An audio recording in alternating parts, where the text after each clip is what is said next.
Admiral Jack Morrison walked into the big meeting room where the most important people on Earth were waiting. The room was quiet as he placed his tablet on the table and looked at the 20 faces staring back at him. These were the leaders of the United Earth Defense Council, and they needed to make a decision that could change everything for humanity. "Ladies and gentlemen," Jack began, "we have been losing this war for 15 years. The Zephyrians destroy our ships faster than we can build them. The Etherians treat us like children playing with toys. Every alien race in the galaxy sees humans as weak and primitive. Today, I want to show you something that will change their minds forever." The lights dimmed and a huge hologram appeared in the center of the room. It showed a massive warship unlike anything Earth had ever built before. The ship was dark gray with thick armor plates covering every surface. It looked heavy and dangerous, like a giant hammer floating in space. "This is the USS Devastator," Jack continued. "It is not the prettiest ship in the galaxy. It is not the fastest or the most elegant. But it is the strongest thing humans have ever created, and it will make every alien fleet think twice before attacking Earth colonies again." Captain Lisa Hayes stood up from her seat at the back of the room. She was young for a starship captain, only 35 years old, but she had fought in more space battles than most admirals. Her brown hair was pulled back in a tight ponytail, and her uniform was clean and pressed. She walked to the front of the room and stood next to Jack. "I have been working with the engineering teams for 3 years," Lisa said. "This ship represents everything that makes humans different from the aliens. While they build ships that break when one thing goes wrong, we build ships that keep fighting even when half the systems are destroyed." The hologram zoomed in to show the inside of the ship. The corridors were wide and filled with pipes and cables. Everything looked sturdy and built to last. There were backup systems for the backup systems and spare parts stored in every section. "The aliens think we are stupid because our ships look crude compared to theirs," Lisa explained. "Their ships are smooth and shiny and perfect, but perfect things break easily.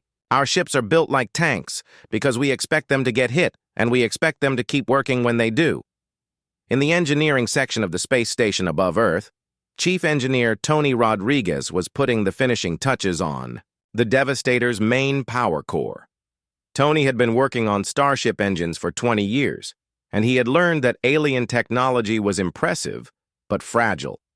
The Zephyrian fusion cores were efficient and clean, but they shut down if anything went wrong. The Etherian power systems were beautiful works of art, but they could not handle rough treatment. The human power core was different.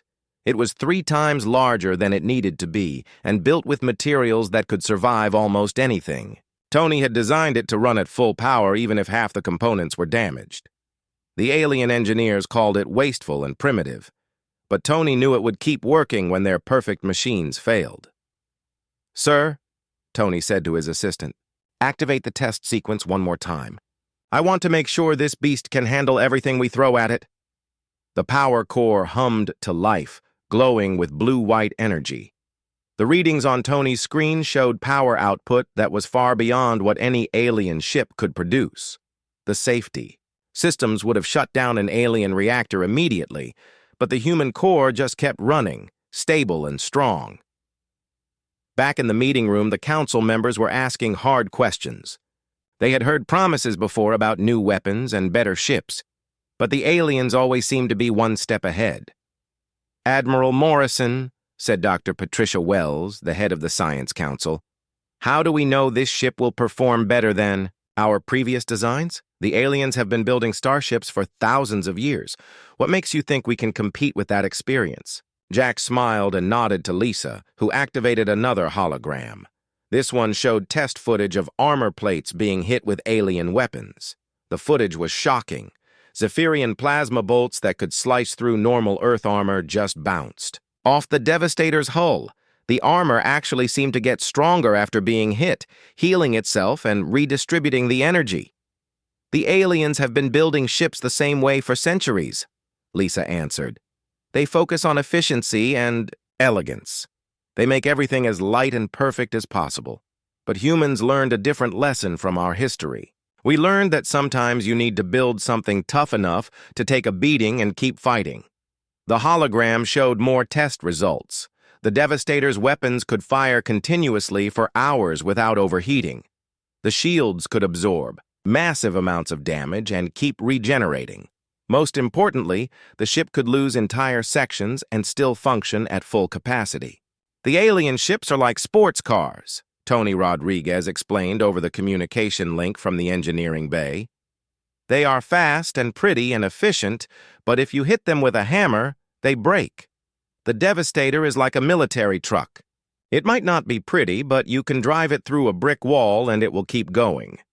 General Robert Stone, the head of Earth Defense Forces, leaned forward in his chair. He had seen too many Earth ships destroyed by alien forces, and he was tired of feeling helpless. "How many of these ships can we build?" he asked. "With current resources, we can build one ship every 6 months, Jack replied. "But this first ship will prove that human engineering can work. Once the galaxy sees what the Devastator can do, I believe we can negotiate better terms with the alien governments. They respect strength, and this ship will show them that humanity is stronger than they thought." The vote was unanimous. The USS Devastator would be completed and sent on its first mission within 30 days. Lisa Hayes would command the ship with a crew of 800 of Earth's best military personnel. Their mission would be simple: patrol the outer colonies and respond to any alien threats. None of them knew that their first real test would come sooner than expected. In 3 weeks, Zephyrian war fleets would attack the colony of New Denver, and the Devastator would face 12 enemy cruisers in the most important battle in human history. The galaxy was about to learn that when humans build something, they build it to last, and they build it to win. The silence in the meeting room lasted for what felt like forever. Admiral Crixtall stared at Captain Martinez as the emergency lights cast red shadows on the walls. Everything he thought he knew about power and strength had just been proven wrong. "How long will we stay powerless?" Crixtall asked quietly. "As long as we want," John replied. "But we don't want your people to suffer. Ryan, please restore their main systems." "Right away, Captain," came the voice of Chief Engineer Ryan Kelly through John's communication device. "Bringing their station back online now." One by one, the lights came back on in the meeting room. The normal white lighting replaced the scary red glow of the emergency systems. Admiral Crixtall could hear the hum of machinery starting up again throughout his station. "How did you do that?" Crixtall asked. "Our shields were at full power. Our defenses were active. Nothing should have been able to get through." Dr. Elena Rodriguez's voice came through John's communicator. "Admiral, your shield technology is based on stopping physical objects and energy beams. Our weapon doesn't work that way. It targets the electrical systems inside your station directly." "That's impossible," Crixtall said. "You can't affect systems through solid metal walls." "You can't," Ashley said with her gentle smile. "We can. That's what 300 years of research gets you," Brandon added in his cheerful young voice. "We call it a neural disruptor.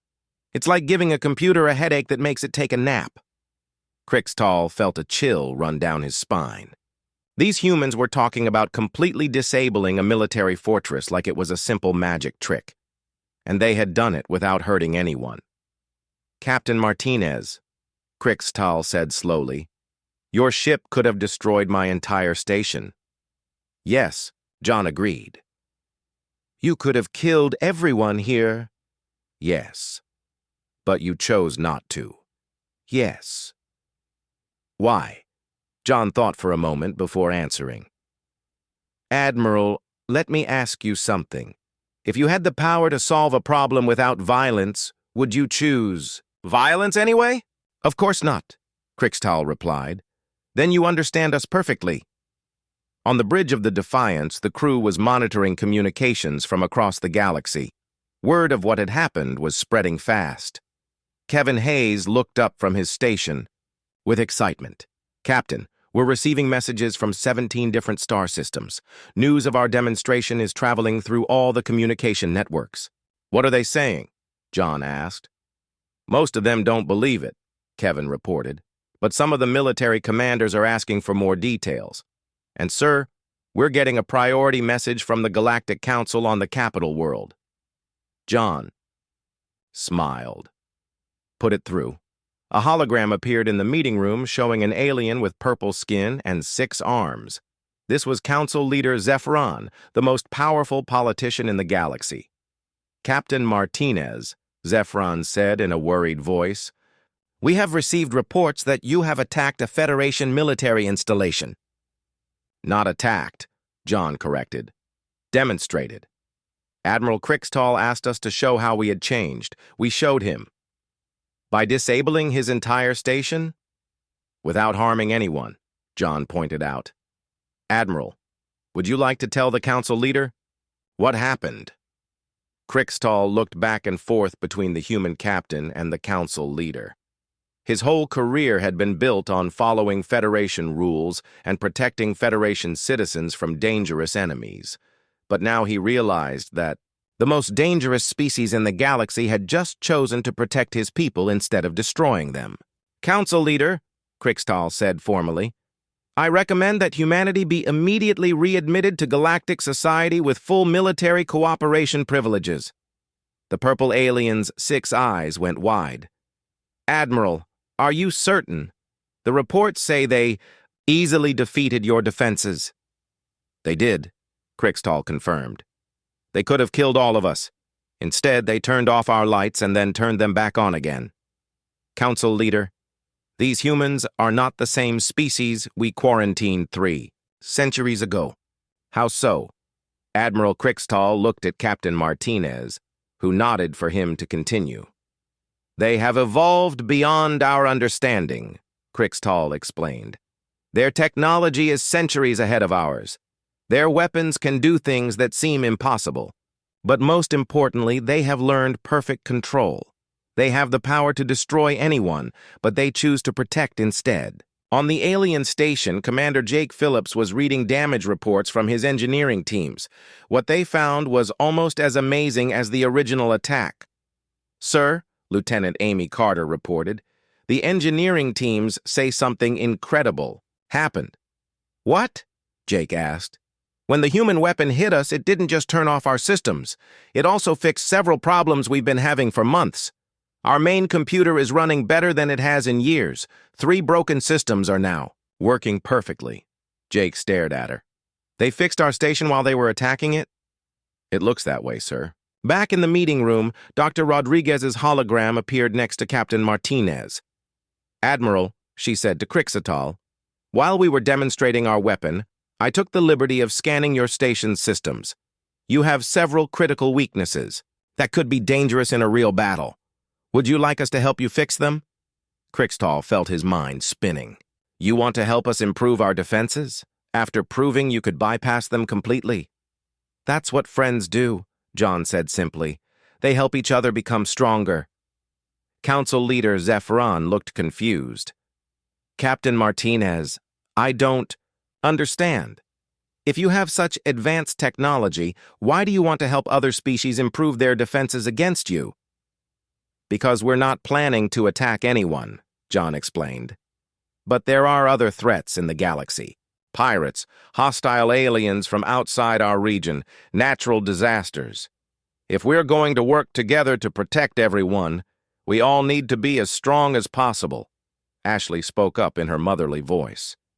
It's like teaching your children how to defend themselves.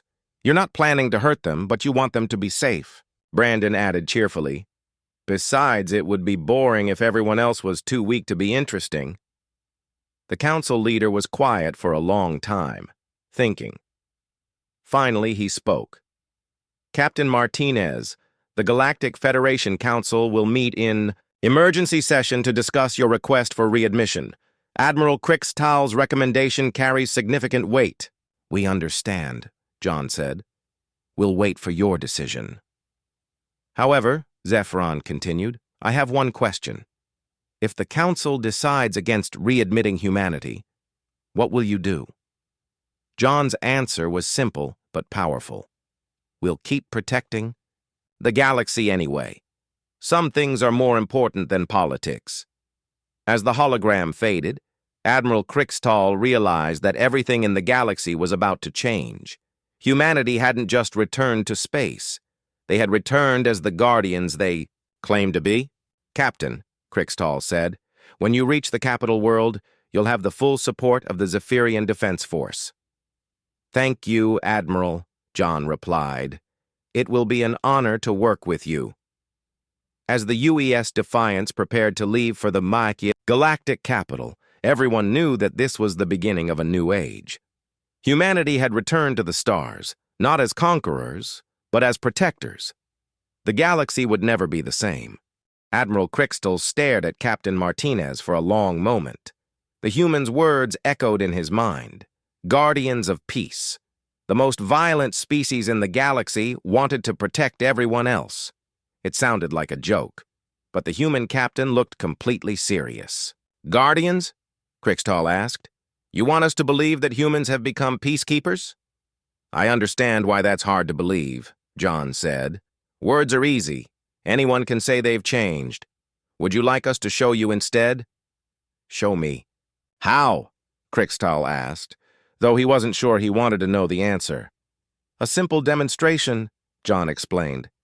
You have defenses here, right? Shields, weapon systems, automated guns. Crixtall nodded slowly.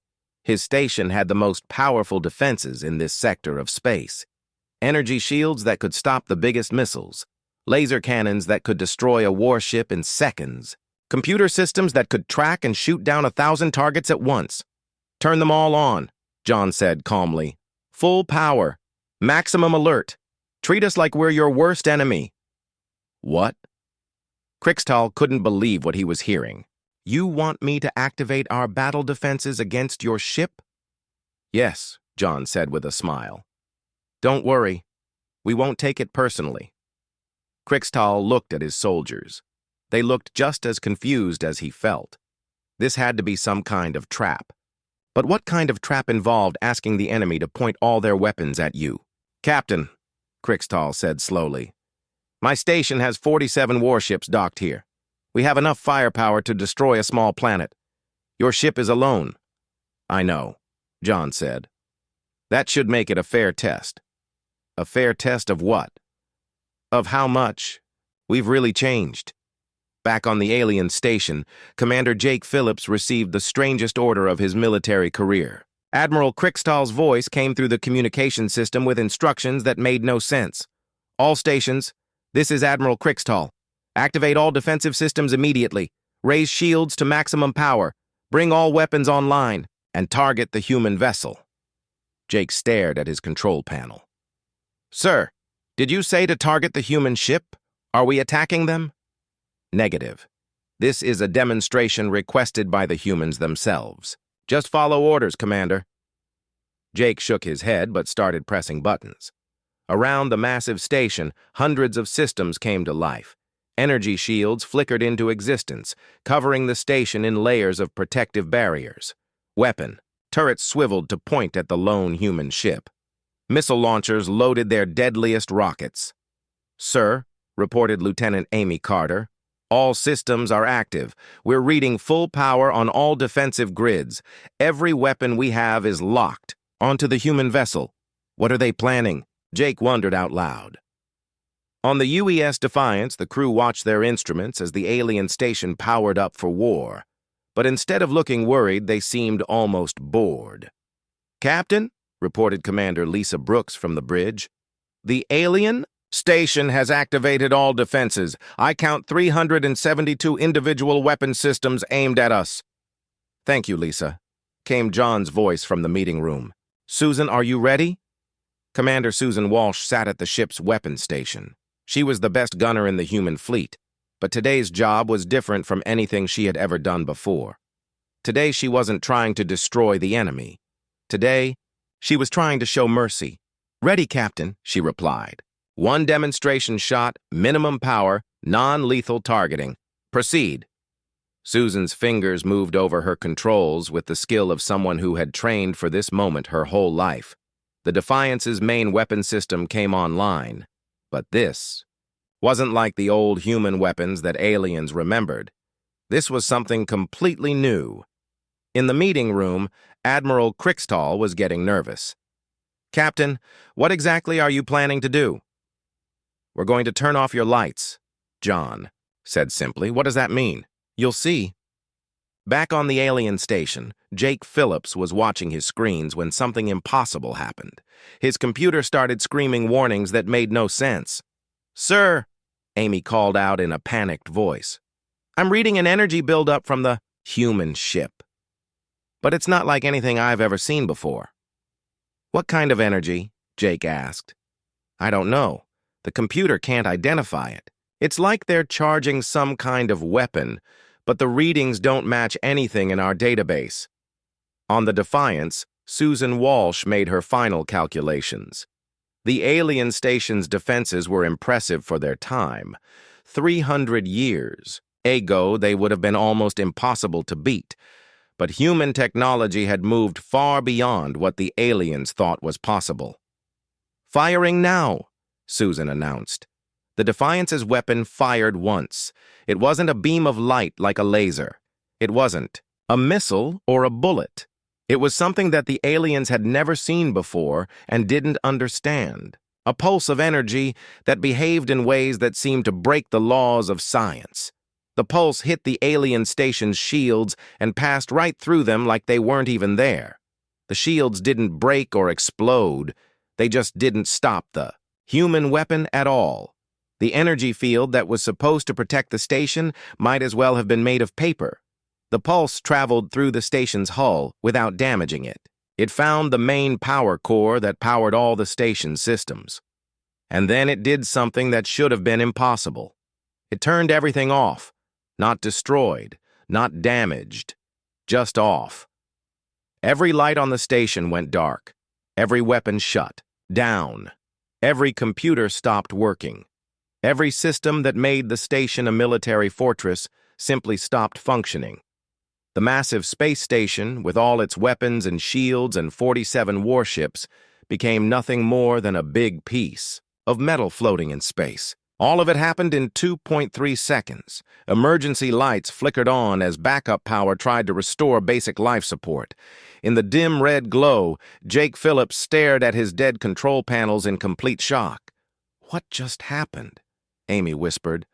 "I think," Jake said slowly, "we just learned what humans have been doing for 300 years. In the meeting room, Admiral Crixtall felt like his world had just ended. His most powerful military station had been defeated by a single shot from one human ship. Not destroyed, which would have been terrible enough. Defeated without a single person getting hurt. "How?" he whispered. 300 years of thinking about better ways to solve problems, John explained. "We could have destroyed your station, Admiral. 3 centuries ago we would have. But that would prove we hadn't changed at all." Ashley spoke up in her gentle grandmother voice. "It's much harder to disable something without hurting anyone than it is to just blow it up." Brandon added cheerfully, "We spent a lot of time figuring out how to win fights without killing people. It's like a puzzle game." Crixtall realized that these humans weren't just more advanced than his people. They were so far ahead that they could treat the galaxy's most powerful weapons like toys. "Your entire station is helpless," John continued. "But look around you. Is anyone hurt? Is anything broken? In a few minutes, we'll turn your power back on, and everything will work like new." "You could turn us back on?" Crixtall asked. "Of course. We turned you off, didn't we?" For the first time, Admiral Crixtall began to understand what humans had really become during their long isolation. They hadn't just gotten better weapons.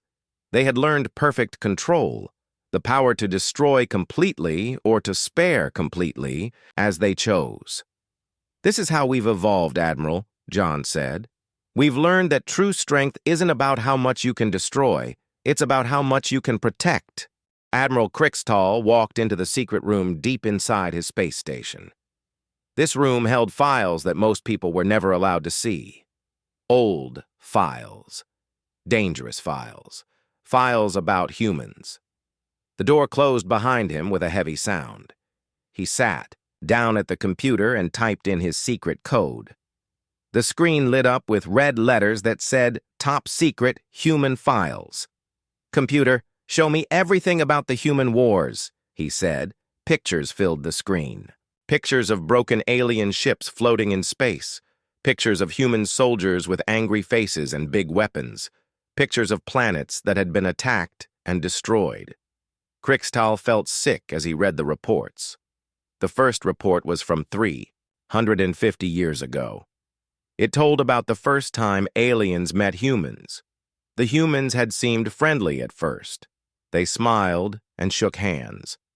They said they wanted to be friends with everyone in the galaxy. But then something went wrong. A small group of alien pirates attacked a human trade ship. They thought it would be easy.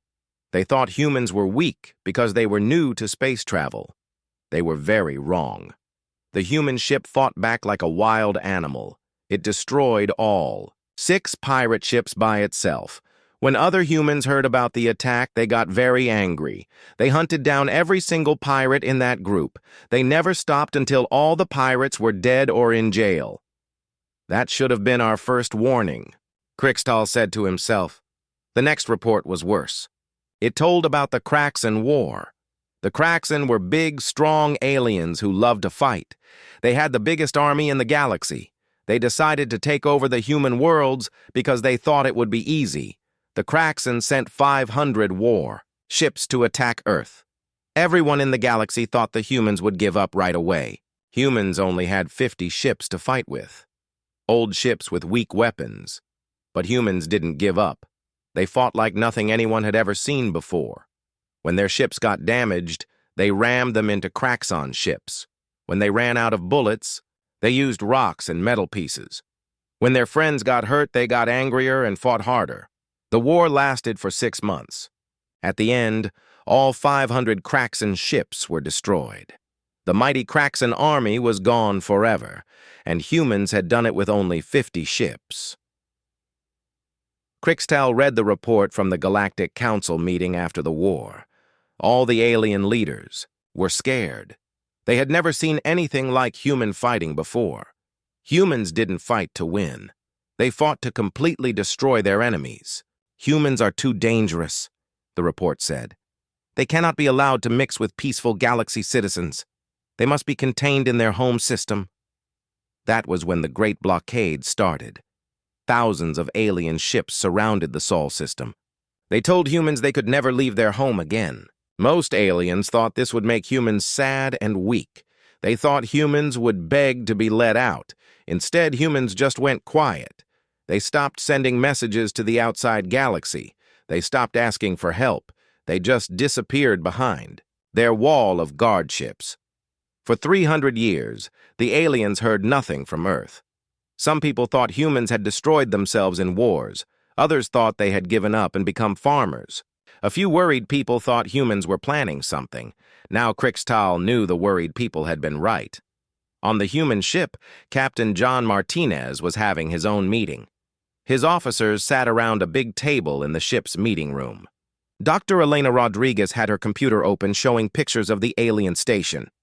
"Their technology is very old," she said. "I think they stopped making new things after they locked us away. Their weapons are simple plasma guns. Their shields are basic energy fields. Their computers are slow and weak." "What about their ships?" asked Lisa Brooks.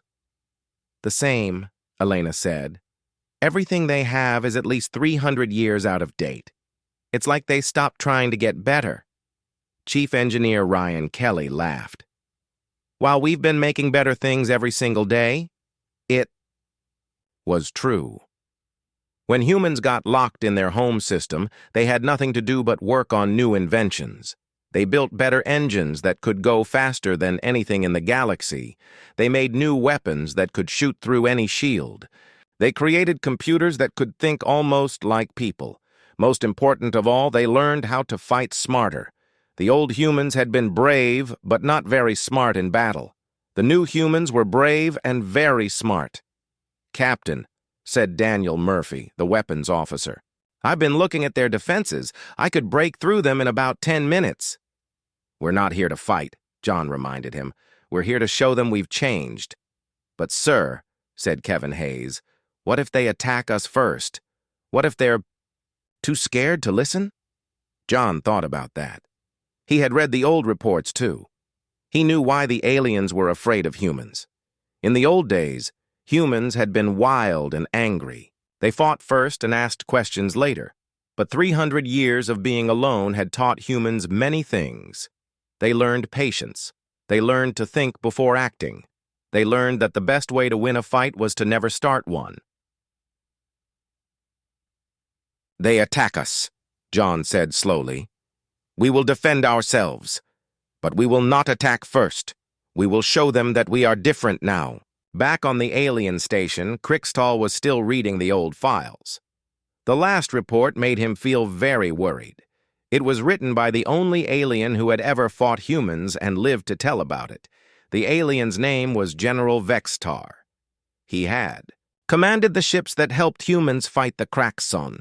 He had seen humans in battle up close. "Humans do not fight like other species," Vextar had written. "Other species fight to win territory or resources. Humans fight to protect their families and friends.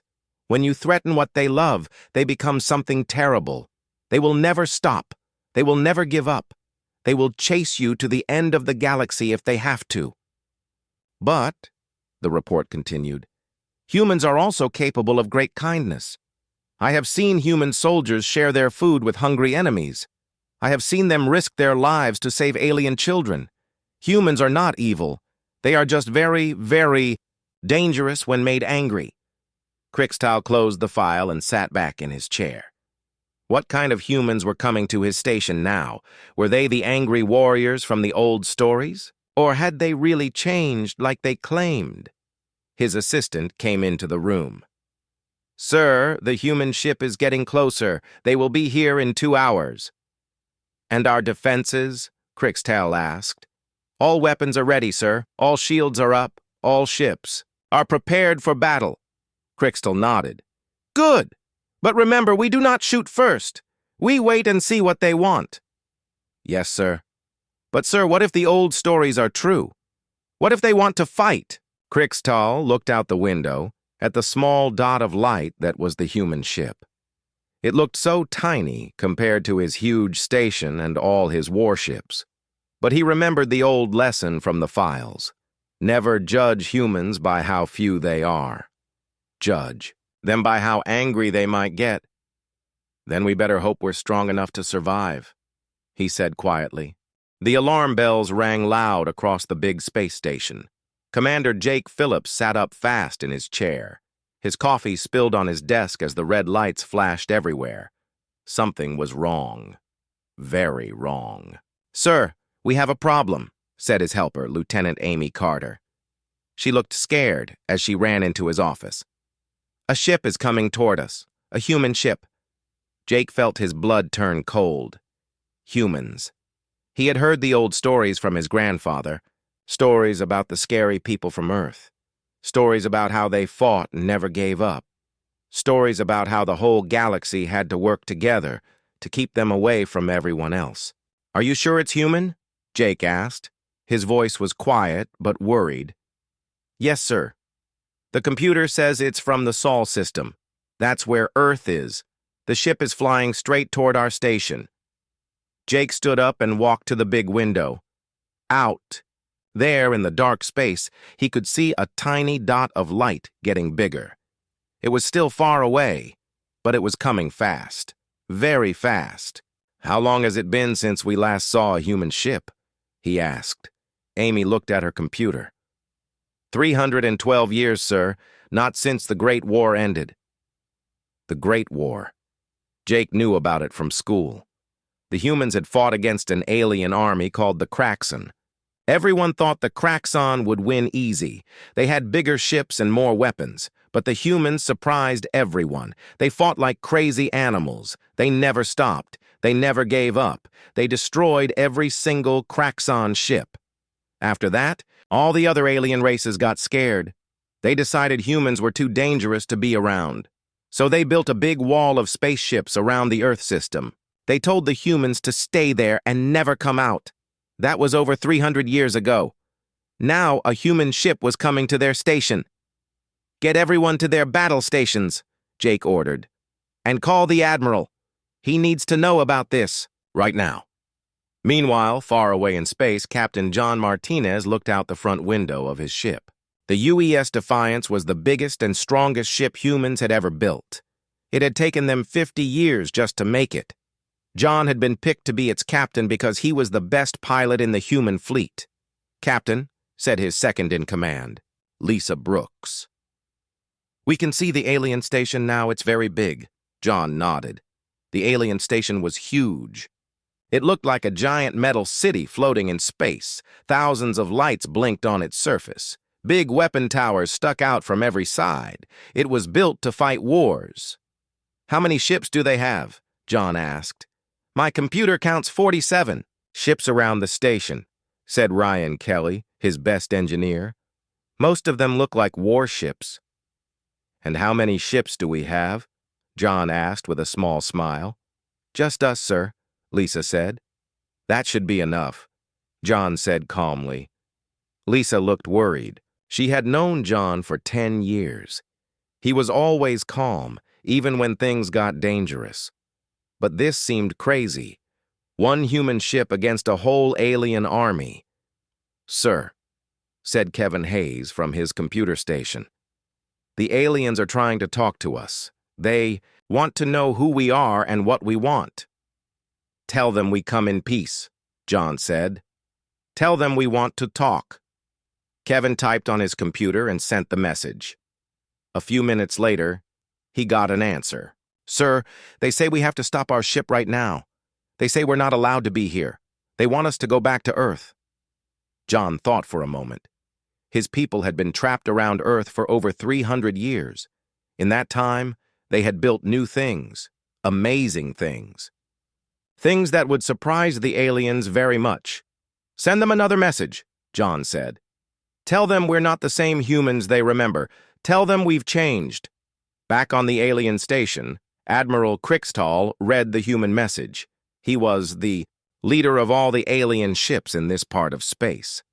He was old and had fought in many wars, but he had never fought humans before. "What do you think they mean by changed?" asked his helper. "I don't know," Crickstall said, "but I don't like it. Humans don't change. They only get worse." He looked at the old files about humans on his computer. The pictures showed scary-looking, people with angry faces. The report said they loved to fight. They said humans would rather die than give up. They said humans were the most dangerous thing in the whole galaxy. "Sir," said another officer, "what should we do? Should we attack them?" Crickstall thought hard. His station had the biggest weapons in this part of space. His ships were fast and strong, but something felt wrong. If humans were so dangerous, why did they send only one ship? It didn't make sense. "No," he said finally.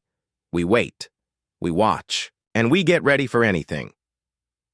On the human ship, Dr. Elena Rodriguez was looking at her computers. She was the smartest person on the ship and knew all about alien technology. "Captain," she said, "I'm reading their weapons and shields. Their technology is very old, much older than ours." "How old?" John asked. "About 300 years old, sir. It looks like they stopped making new things after they locked us away." John smiled. That was good news. While the aliens had been living in peace, humans had been working hard. They had made new weapons, new shields, new engines, everything. On their ship was much better than anything the aliens had. "What about their defenses?" asked Daniel Murphy, the ship's weapon expert. "Strong but simple," Elena said. "I think we could get through them easy." "We won't need to," John said. "We're here to make friends, not fight." But even as he said it, John knew they might have to fight. The aliens were scared of humans. Scared people sometimes did stupid things. If they attacked, he would have to show them why humans had survived. Alone for 300 years. Captain, Kevin said. They're sending another message. They want to meet with us, but they want us to come to their station with no weapons. John laughed. Tell them we'll meet them halfway, in space, between our ship and their station, and tell them we'll bring our security team. Sir, Lisa said quietly, are you sure about this? They could be planning a trap. Maybe, John said, but they need to see that we're not the same humans from the old stories. We're stronger now, we're smarter, and we're not going away. The message was sent. Soon, they would meet the aliens face to face. John hoped it would go well, but if it didn't, the aliens would learn something very important. Humans had spent 300 years getting ready for this day, and they were ready for anything,